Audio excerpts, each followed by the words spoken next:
Welcome, one and all, to another episode of Drink While You Think. Your amazing hosts here again. I'm Kenji. Matthew.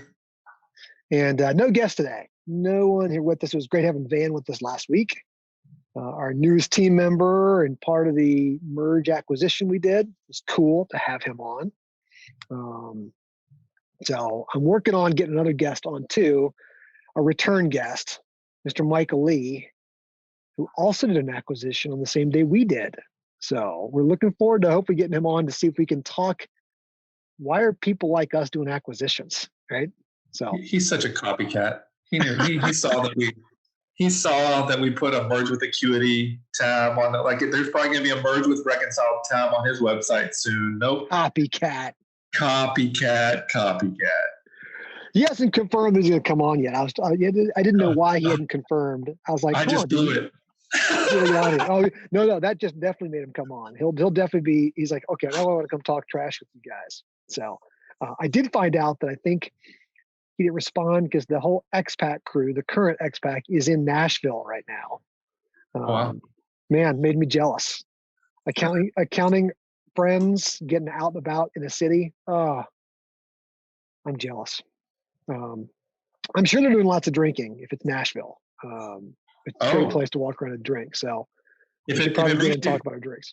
If you makes you feel better, I haven't talked to you about this, but we got invited to go to the Philippines next December, you and me. We did. Yeah, we got invited today to do that. So TOA's going to have an event out in the Philippines. So they invited you and me today. They do every year. I guess probably not this year, but we got invited. They're not doing it this year, but they've historically done them in December there. So cool. All right, we're in. That's what I told him. I was like, if you can travel, we are in. Awesome. Okay, what are you drinking today? Okay, this is like a Matthew drink for sure. This is called the Coffee Bayou. Ooh. Okay, it is the Coffee Pot Bayou by Green Bench Brewing Company. It's a 5.2%er, brewed in St. Petersburg, Florida. So that does sound like you. Yeah. So Coffee Pot Bayou. That's a Coffee good Pot Bayou. So I'm going I like with it. I don't like you. I'm doing well. You got a fancy beer. Tell me what you think. Yeah, look at this. Doesn't even require a bottle. It's like champagne, isn't it? Chimay. Ooh, Chimay Premier. This is the Premier. This is a classic Belgian. So yeah, I'm excited about this one. I have had Chimay before. There's a couple different kinds. So and it's just fancy. It feels like I'm popping bottles here, popping champagne here. I don't even have to. Oh, go ahead and have a sip. See how yours is. Oh, I just like those. You like those, huh? Yeah, I like a good coffee stout. Like I just do. So it actually has a hint of coffee. Like it's a good one. It's a good one, huh? Okay, let's see how this one is here. Okay.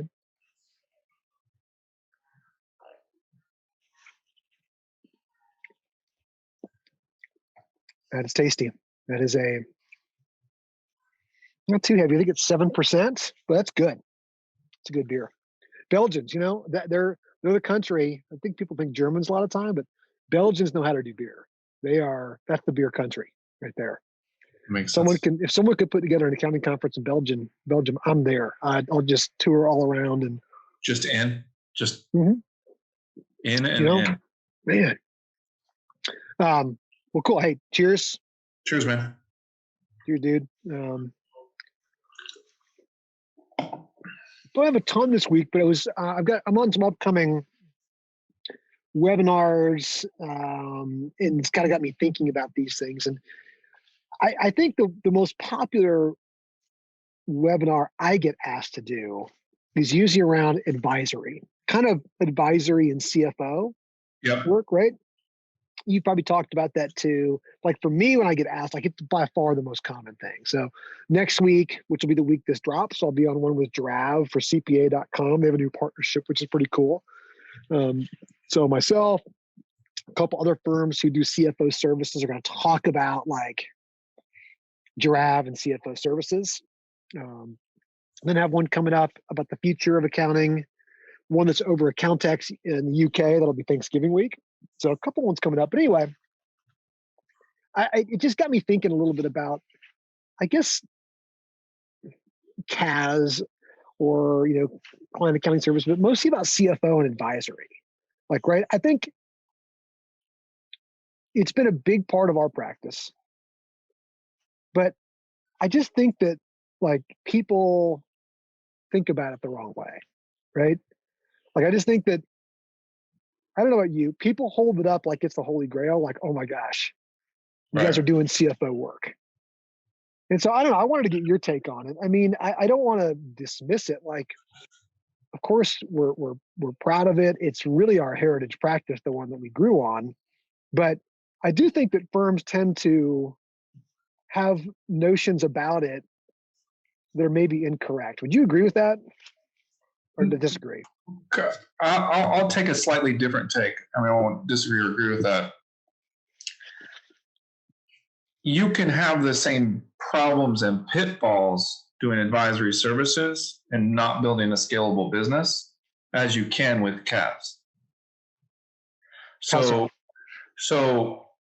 a CFO advisory practice is just as easy just to eat up all your time as an owner doing that and not focusing on growing your business, your bigger business.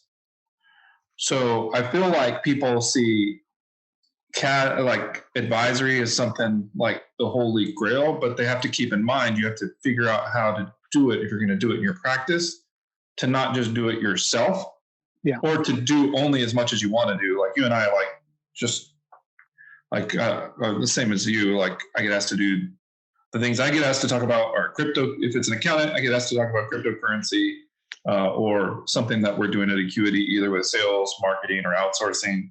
I have a CPA Academy on Tuesday, and then if it's clients or like our targets, it's about how to raise money, right? Yeah. Like either angel investing or venture investing or private equity investing, and how to navigate that. Mm-hmm. So like doing those things is fun. Building an advisory practice can be great, but I think people go into the same traps, can slip into the same traps if you just provide advisory. Like you still have to do scalable advisory practices if you're going to do it, and that's really hard, Yeah, I think it's more difficult to scale than probably lower level, more transactional CAS. Absolutely, because you have like by the nature, like scalable is consistent, right? And by the nature of the advisory services, like you're having to modify, and so it starts becoming like the consistency of service, like in our CFO practice, varies widely based on the level of experience in that issue by the CFO, right? Mm-hmm. And how they approach things. And if you ask one CFO one question and the second CFO that question in our practice, it's really hard to get them to do the same answer, right? Yeah. So you lose. It's very hard to scale consistently, and I think the bigger trap people fall into is they do the CFO advisory themselves, and then that takes up all their time, and then they can't scale their business. Yeah, right. Yeah. It's definitely one that hard to step out of. You and I have both done that to a certain extent, and it was not easy. In fact, it was incredibly difficult to do. Right. I think it becomes something to where, sure, are the revenues higher? Right. Our CFOs, we bill $250 an hour, and that's not too far off from our lowest level of our bookkeeping is about almost the same price for 1 hour of the CFO. So I think that people tend to think about, wow, this is a great way to generate and grow revenues. And it can be, right? I mean, you get a couple big CFO projects and you can have really nice top line revenue. But I think that something that people miss sometimes is the margins are not as strong to the business in an advisory practice, as we've experienced. I think everybody misses that. I think everybody misses that. The margins in advisory are pretty much set by the market. Like there's a pretty standard comp package as I looked at it for at least the top advisory services. Like all the CFO firms out there have a relatively consistent comp package. Like it's pretty much what we built it on. We looked at several of them. And the margins. And on that, we've seen, right? People are going to pay what, 70 to 80% out? Oh yeah. Like they're either to the CFO, it's compensation. In a 1099 model, 80% in a kind of a depending on what your benefits are like, it's essentially 80% after fully loaded. In the other model, like somewhere between, but I've seen it basically not 70 to 80%, which means you have 20 to 30% margins, which everybody in CAS is targeting, that I've talked to is targeting 40. Yeah. like that's not at 20, that's, do you really want to do that then? Right. And if you do it yourself, that just doesn't count. You should just throw that out, because that almost, you count it as margin, but it's a double whammy. You're artificially inflating your margin, and you're eating your own time that you're not spending on your business. And you're creating a scenario where like you're dependent on that cash flow. So your business is cash flow. Like, cause I know with like me trying, like my last client, it was hundreds of thousands of dollars for us, right? As a firm that we were depending on for a cash flow for all other things that masked a bunch of other issues kind of financially. Yeah. It's that plus they rely on you. Like you can't just leave, or else you have a reputational risk and you just are a bad human being. Right. So like you get, it can be really sticky, but as an owner, at least offering advisory services, I think when people talk about, they think about themselves doing the advisory because that's more interesting to them, but it's an interesting trap. So I see, I'm glad you mentioned this one, because this is one I wanted to dig in on a little bit, because it's a little complicated and not as intuitive, I think, because you're right. One of the things reason I think people like advisory or want to move into advisory or CFO services is because they go, oh, that's sticky work, right? You're really in there advising, you're acting like the consigliere, or how you would say that, to the business owner. You're in there really advising, and it's sticky. And you just mentioned, it can be very sticky. In fact, hard to get out of if you're the founder owner. But also, I think we've seen too where it's not particularly more sticky from a consistency standpoint than any other type of CAS service, right? In fact, we typically see a much higher volatility, or utilization rate really changes very dynamically at the advisory level. And so, I mean, I guess in certain sense, it's sticky that the relationship may last a long time, but the predictability of revenue is something that we've always struggled with. And I think a lot of other CFO firms I've talked to. Would you say that's fair? Well, also it creates what I call our Walmart problems, right? Vendors that sell to Walmart, once Walmart gets to a certain size, they become dependent on them. It's like a codependent relationship. Yeah. So our advisory clients tend to be the ones that get over 6 figures of billing, which make them it changes the kind of decisions you make. It kind of turns us into a place I don't like to be, like more dependent than I would normally be on a $15,000 a year client, where I can make rational decisions and, be really thoughtful. And I think that's where, when you start getting those, you got to really have your corporate values in front of you. Right. So you stay in check when you're making decisions, because money is interesting how it impacts people and decisions. It is. It's very interesting. And I think it's, again, I think if people are, that's the cautionary tale I would give to firms. If you're chasing the revenue that advisory brings to you, or also that, hey, it's going to be stickier, I think you need to check that assumption a little bit, right? Or that it's going to be less distracting, to your point about running your practice. Like, you just have to kind of check those things. And it's a practice like any others. It has different dynamics. It has some things that are awesome about it. There's no doubt about it. We see the respect, in certain sense, that CFOs can command. We see a very different way that our clients engage with our CFOs than our bookkeepers. And that always drives me a little bit crazy. I think that's unfair. But that chief level title, even for a founder, is different than when someone's just kind of doing some transactional accounting work. And so you do have a greater ability, I think, to influence what happens there. I mean, you can you and I can say this because we've been practicing CFOs in businesses and for clients, is that you can really influence your work. Like, you get the relationship right, you can dictate how much work you can do for them, what kind of work you're doing. And I think it's a little bit flipped. It's a little bit harder when you're in there doing bookkeeping work. It's a little bit more difficult. I mean, you can, but to go and influence and say, hey, here's what I'm going to spend my time on in the business for you this month. So there's some great things about being the CFO work, and it brings some aspects that are different with the relationship with the client, but it doesn't make it just like, oh my gosh, some amazing dynamic practice that suddenly you've grabbed a brass ring because now you've added CFO services. And so I think that's an area that people have to kind of keep an eye out for. Oh, for sure. Yeah.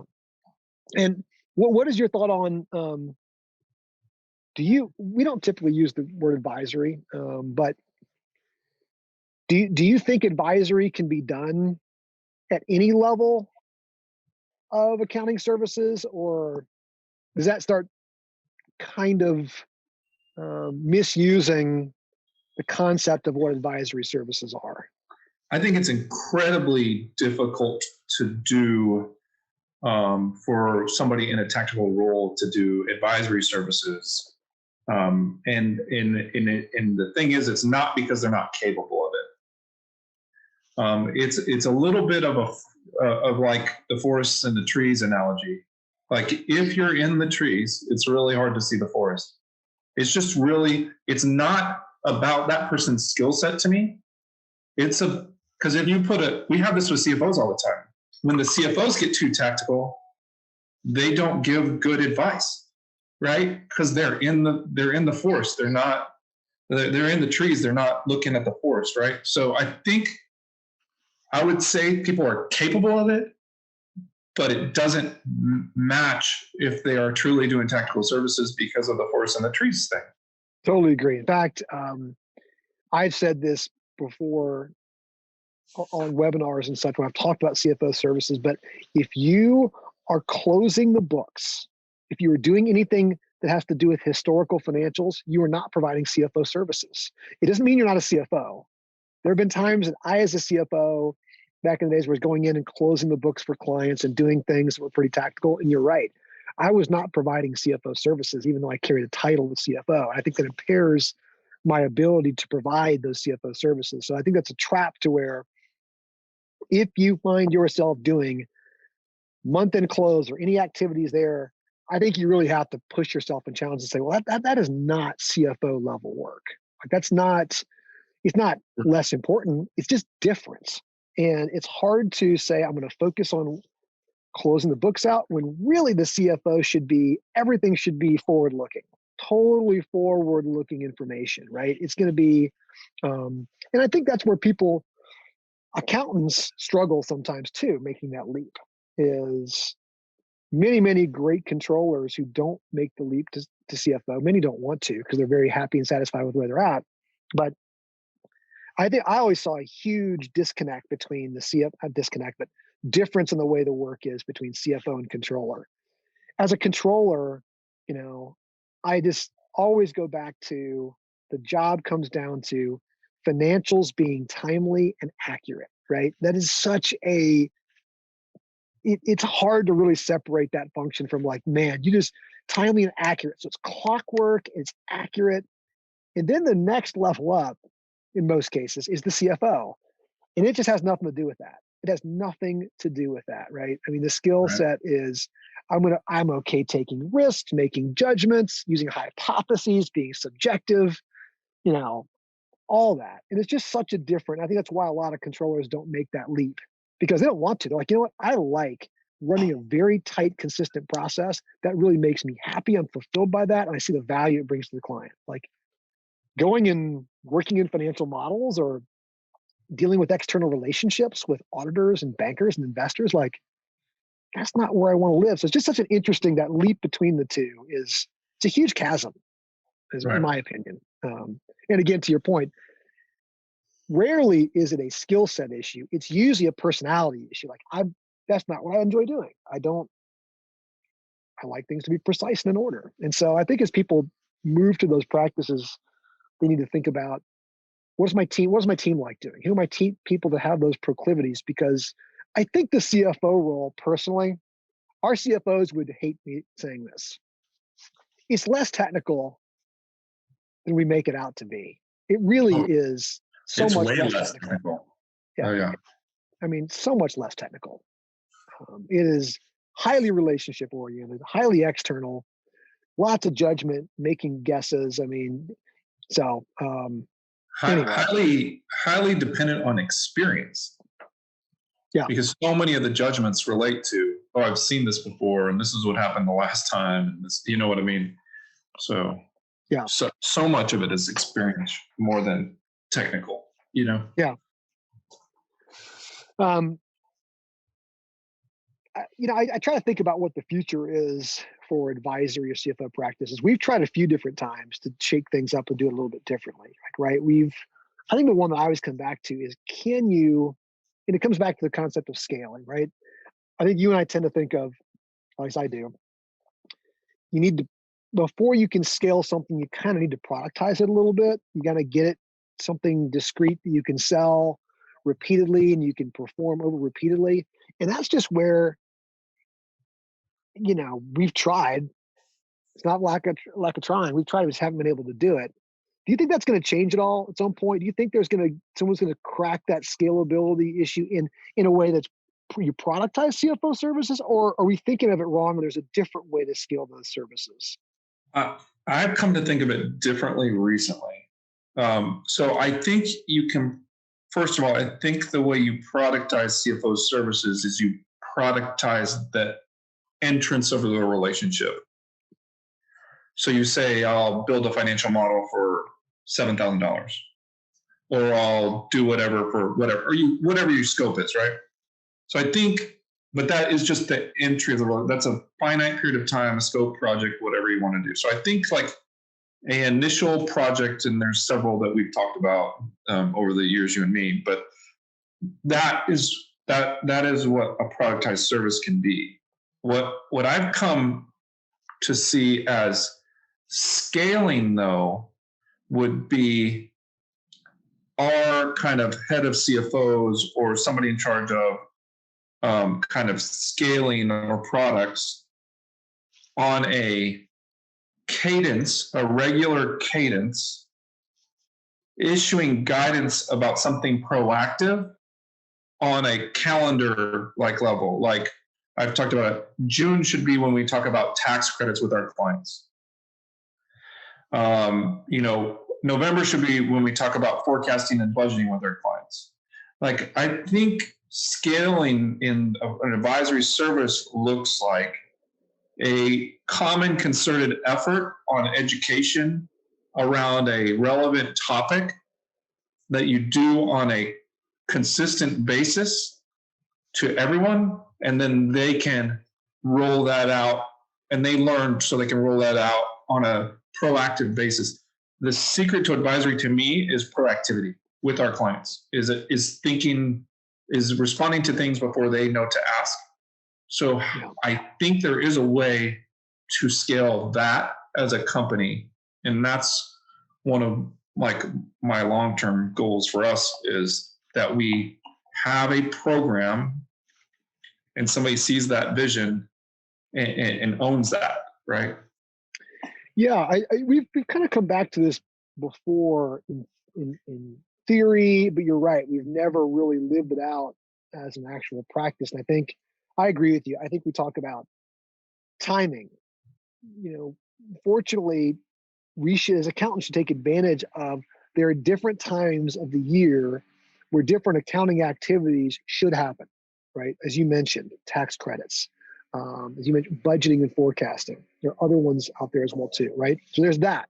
So building a consistency and mindfulness across the entire group of CFOs. Now, CFOs could do it a little bit differently. We find that they typically have their own little thing, but if everybody's thinking, hey guys, we're going into budgeting and forecasting and planning season, we need to develop something where everybody is reaching out to their clients, whether it's using Giraffe or you're helping them with some other type of planning or forecasting. This is the time to be at least proactively introducing that concept. I think the other thing outside of timing we've talked about is life cycle of the business, right? And that takes knowledge of who the business is, how they're structured. We work with a lot of startups, and so by nature, sometimes the capital cycles tend to kind of drive certain activities, right? And for the finance and accounting function, or even if you're not, don't have an external capital table or investors coming in, still as levels of growth are hitting, right? There's still things that probably during the size of the business that should be considered. So I agree with you. I think there's timing. I think there's life cycles of the business. There are certainly probably things we think about from here we are, right? In the middle of, you're just talking about voting in elections and changing in leadership there too, where proactively, what do those changes potentially mean? Do we need to do anything a little bit differently going in the future? So I do think that there could be a programmatic way to take those things and maybe not always deploy the exact same offering, but at least get all the CFOs on the same page for saying, hey, this is proactively what you should be engaging your client on. And even to the point of, does it have to be CFOs? Like, what can we prepare then the controllers and bookkeeping team and our tax team and our customer success team, thinking more pervasively through the organization as we leverage that? Like, if you think of, like, to me, if you hit $10,000 a month in merchant processing fees, we should probably look at your merchant processor. Right. Low hanging fruit, right? That doesn't need to be a CFO that does that. That needs to be, you have a system to track it and you have a game plan once you hit it. And that should happen again. When you hit, when you hit 40 grand a month of fees and when you hit 80 grand a month of fees, like that's where, you know what I mean? Of merchant processing means it should be like something that you think about, right? So, I mean, that's like one of those things, like there's several things like that we just know from our advisory practice that we haven't institutionalized. If you can institutionalize them, then they're scalable to me, right? Maybe leave it at this. Isn't that what scale is? Is when you've got consistent processes, you're using consistent processes and you're using tools, right? To kind of help unify, to help put some structure around it so that you're not having to recreate whether it's a proposal each time or a new sales pitch or a financial model or the way you engage the client. And so I think you're right. Historically, it's CFOs do not like to be put into a box. And so there's one that's working against you. And sometimes I think that the rhythms of a CFO's work is very different than the rhythms of a bookkeeper's, right? A bookkeeper, we're so fortunate to have such consistent rhythms. They just repeat and they repeat, and you can refine, you can tweak, and you can get a better tool, and you can tighten up the process. It's a little bit more fluid, a lot more fluid on the CFO side. So it doesn't always necessarily in your head lend you to thinking about, oh, what's a better process? What's a better tool, right? And so I agree with you. I think there's opportunities to be more consistent. I hope we're the front runner in that. I hope we find ways to do it. I haven't seen many other firms do that. So we've seen some of the bigger CFO practices over the years. Some we got to know pretty well. I spent a lot of time with the folks from Tatum who were really the pioneers who created fractional stuff in the space. And, their model was, and they were very successful, and it was, you just bring in good CFOs and you let them do their thing, right? You give them a place to work, you let them do their thing, but they're largely independents. So, but I think that has trouble scaling. That is difficulty scaling and leveraging the work out. But that's difficulty scaling there, and you have more difficulties, I would guess, with culture than anything. Like you don't really have a culture, right? Which is you feel more connected to your clients than you do back to the organization. Yeah. So that's how, I think a lot of big people, that's how I felt in Big Four a lot of times too. But yeah. So it's interesting. Apparently, at 4:38 p.m. on Eastern on Fridays, I mean, hopefully the earphones are keeping it away. Like every one of my neighbors thinks it's a good idea to go ahead and blow off the, the Little leaves. driveway. Granted, there's a lot of leaves. I mean, there's just leaves and leaves and leaves and leaves everywhere. But yeah. Well, I came inside this week because the chickens were so loud during Laura's. She was here today doing her faculty meeting, and the chickens were so loud that she had to apologize at one point because they're clucking today. So we hit a record number of eggs today. Okay. Oh my gosh. Okay. What's the number? We had 6 eggs today, which brings the cumulative. We're counting. We're in week 3 of egg production. We now have 54 eggs. So, or we've had 50. Like there's total 8 up there right now. Like, well, we sent some with you. So I know we've got them here. It was pretty cool to bring those home, and my family was excited about the eggs, and I told them, hey guys, you don't have to put them in the refrigerator until you wash them. And they're like, oh, that's kind of cool. Why would you wash them? And then one of my kids opened it up and goes, oh, there's chicken poop on a couple of them. I'm like, that's why you wash them. So, but if you don't, we washed them, put them in. We have not used them yet. We're excited about them. Very cool looking.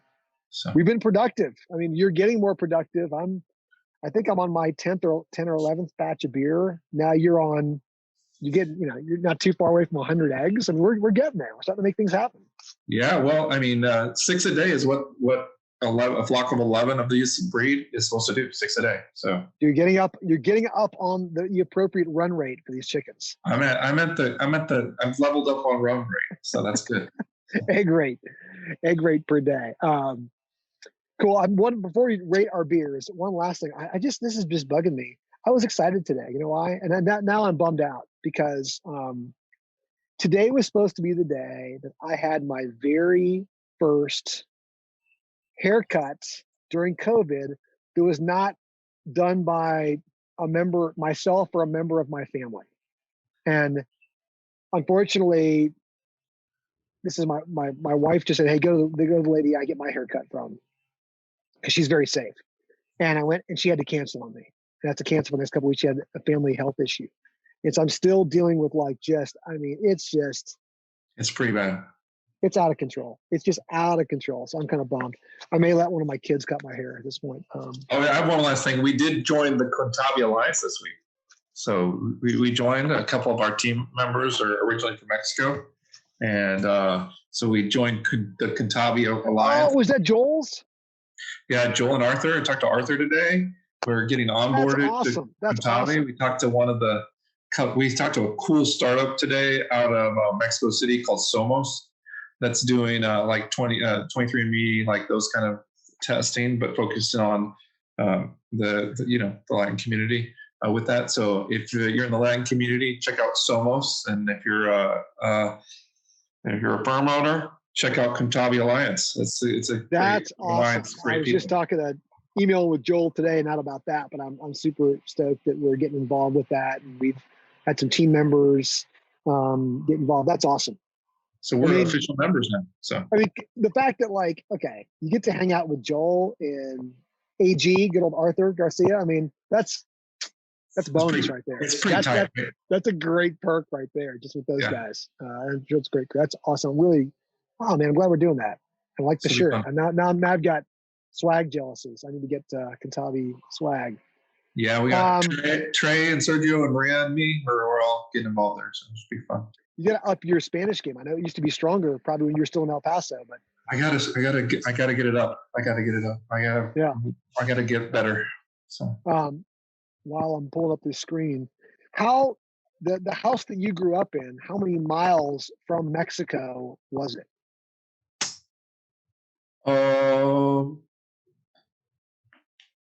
3, 5, something like that. 3 or 5 miles. Close. Like it's like short run distance, not long run distance. There you go. That's awesome. So yeah, you can get there pretty quick. Yeah, I think like 2 miles from New Mexico and maybe 3 miles from Mexico. My house is something like that. I'd have to check. You should have. I mean, again, it would have been kind of a little too maybe hard to kind of get, but like you should have worked up a good Mexican beer, Tecate, a Pacifico, a Dos Equis. Oh yeah, I'm out of beer upstairs, except I have one more of these, so I gotta go to. We're doing fire pit tonight, so I gotta go get some. Oh, is BG coming over? BG and Logan are coming over, so it'll be fun. I So meant to leave more beer for him. Shoot. Sorry about that, BG. don't worry about it. I'll bring him some soon. Okay, let's rate yours. Matthew, what was yours again? It's the Green Bench Brewing Company, Coffee Pot Bayou.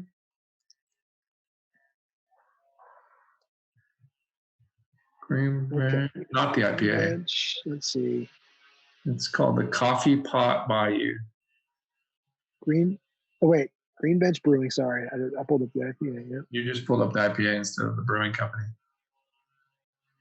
You might have to type in So St. Petersburg. Okay, I'll keep going. Coffee Pot Bayou is what you're looking for.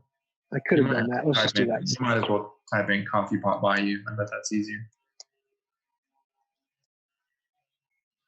There it is. We'll go with a 4. I'm pretty happy with 4. This one. Let's bring it up. Hey, this is a stout, milk sweet stout. Okay, I'll that's what's coming up next on mine. But you're going 4. I like that. That's a good solid. This is right in Matthew's wheelhouse of a style. Yeah. And you are helping bring that average up a little bit. I'm going with the Chimay, the red. Let's see if this is the right one. I think this is the right one. That looks like the right one. Red. Oh, look at all these things they've got. It's hard to tell. Let me show one more thing. If I could. Okay, we're going to go with just this. Yeah. I'm going to go. I'm going to go 375. Very good. Okay.